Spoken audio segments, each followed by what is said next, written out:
Assalamualaikum warahmatullahi wabarakatuh. Perkenalkan, nama saya Iqbal Darmawan, NIM 2211-2015, berasal dari Universitas Nurdin Hamzah, Fakultas Teknik Informatika kelas A. Di sini saya akan menjelaskan tentang pengantar teknologi informasi, yaitu software. Pertama, definisi software. Software adalah seperangkat instruksi, data, atau program yang digunakan untuk mengoperasikan komputer dan menjalankan tugas-tugas tertentu. Ini adalah kebalikan dari hardware yang menggambarkan aspek fisik dari komputer. Selanjutnya, klasifikasi software. Perangkat lunak atau software dapat diklasifikasikan menjadi 4 macam, yaitu sistem operasi operating system, yang kedua program aplikasi application program, yang ketiga bahasa pemrograman atau programming language, yang keempat program bantu atau utility. Selanjutnya, hubungan antar software. Software adalah sekumpulan instruksi yang berfungsi untuk menjalankan suatu perintah, seperti memberikan informasi tentang hardware, menentukan fungsi hardware, dan menjalankan sistem agar komputer dapat membaca, mengingat, membuat keputusan atau membandingkan, menghitung, menyortir, dan menghasilkan keluaran berupa informasi dalam monitor atau cetakan. Komputer harus dapat membaca dan memasukkan program ke dalam memori utamanya. Program adalah instruksi dalam bahasa mesin atau yang dapat dibaca oleh komputer yang dirancang untuk tujuan tertentu, sehingga kalau operator menjalankan komputer dan memijat tombol tertentu, misalnya untuk memproses data akuntansi, disebut dengan program aplikasi application program. Selanjutnya, perkembangan software.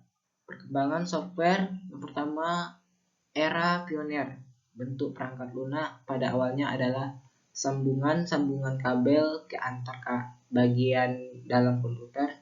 Cara lain dalam mengakses komputer adalah menggunakan punch card, yaitu kartu yang dilubangi.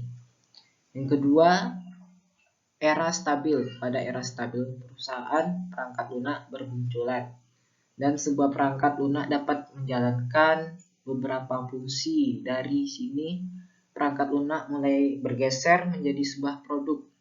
Baris-baris perintah perangkat lunak yang dijalankan oleh komputer bukan lagi satu-satu, tapi sudah seperti banyak proses yang dilakukan secara serempak atau multitasking.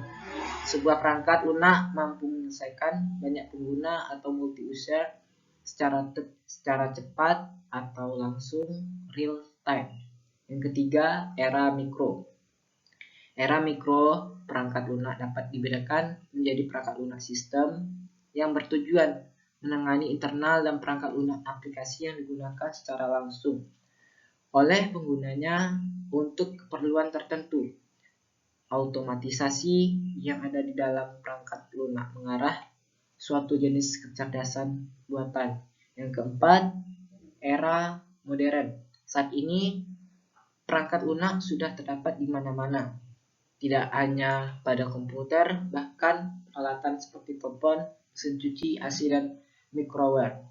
Telah ditanamkan perangkat lunak untuk mengatur operasi peralatan itu. Setiap peralatan itu akan mengarah pada suatu saat kelak akan dapat saling terhubung. Perangkat lunak pun semakin meningkat. Selain permasalahan teknis, perangkat lunak sekarang mulai bisa mengenal sistem software. Selanjutnya, perkembangan software yang akan datang. Ada beberapa perkembangan. Yang pertama, kemampuan menyeluruh dalam software. Karena kebutuhan mengembangnya perangkat lunak secara luas, lebih besar permintaan terhadap pemrogram software dengan kemampuan yang menyeluruh pun lebih tinggi. Hal ini bisa dilihat dari pertumbuhan peluang pekerja untuk posisi full stack developer. Yang selanjutnya, kolaborasi di masa depan. Kemampuan berkolaborasi untuk mengembangkan perangkat lunak akan lebih diminati. Kemampuan programmer memang penting, namun perusahaan ternyata banyak mengincar programmer yang terbiasa dalam kolaborasi, sebab programmer yang kolaboratif bisa mentransip ide ke dalam eksekusi sebuah proyek. Selanjutnya, berpikir terbuka.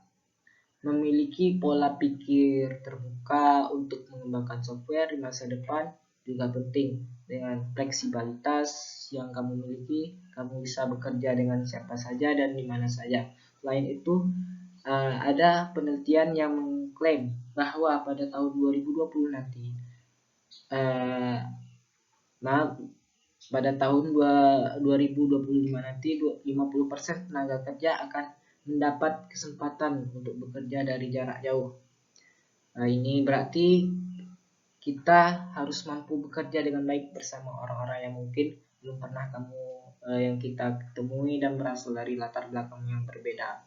Selanjutnya, perkembangan karir.